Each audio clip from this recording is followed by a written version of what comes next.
ஒரு பாடலாசிரியருக்கும் ஒரு நடிகைக்கும் நடந்த வாக்குவாதம் தமிழ் சினிமாவோட சூப்பர் டூப்பர் ஹிட் பாட்டுக்கான பல்லவி அமைஞ்சதுன்னு சொன்னால் உங்களால் நம்ப முடியுமா? ஆமாங்க, 1994 மகளிர் மட்டும் அப்படின்ற படத்துக்காக கறவமாடு 3 காளமாடு 1ன்னு ஒரு பாட்டு எழுதுறாரு கவிஞர் வாலி. இந்த பாட்டு லிரிக்ஸ்லாம் ஓகே ஆகி அது ஷூட்டிங்க்கு போகுது. ஆனால் ஷூட் பண்ணுற நேரத்தில் இந்த வரி எனக்கு பிடிக்கல, அது எப்படி எங்களை நாங்களே மாடுன்னு சொல்லி நடிக்கிறது, என்னால் அது முடியாதுன்னு சொல்லி மறுக்கிறாங்க நடிகை ஊர்வசி. இந்த விஷயம் கவிஞர் வாலி அவர்கள்கிட்ட போகுது. ஊர்வசி கிட்ட பேசின கவிஞர் வாலி, இதெல்லாம் ஒன்றும் தப்பா இல்லைம்மா, கதைக்கு என்ன தேவையோ அதைத்தான் நான் எழுதியிருக்கேன், டேக் இட் ஈஸி ஊர்வசி அப்படின்னு சொல்லி அவங்கள நடிக்க வைக்கிறாங்க. அன்னைக்கு ஊர்வசியை கன்வின்ஸ் பண்ணுறதுக்காக அவர் சொன்ன அந்த ஸ்டேட்மெண்ட்டை அதே வருஷம் ரிலீஸ் ஆன காதலன் படத்துக்கான ஒரு பாட்டுக்கு பல்லவியா வைக்கிறாரு கவிஞர் வாலி.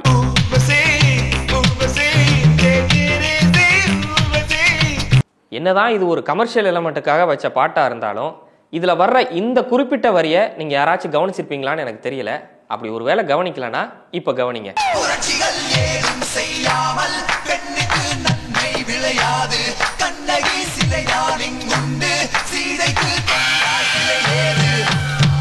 புரட்சிகள் ஏதும் செய்யாமல் பெண்ணுக்கு நன்மை விளையாது, கண்ணகி சிலைதான் இங்குண்டு சீதைக்கு தனியே சிலை ஏது அப்படின்னு பெண்ணியத்தையும் இதுல பின்னி எடுத்திருப்பாரு கவிஞர் வாலி. 1994 ரிலீஸ் ஆன இந்த பாட்டு 2016 ரிலீஸ் ஆன ஆஸ்திரேலியன் மூவி லயன் அப்படின்ற ஆஸ்கர் நாமினேட்டட் மூவில ஃபியூச்சர் ஆச்சுன்றது இந்த பாட்டுக்கான இன்னொரு தனி சிறப்பு.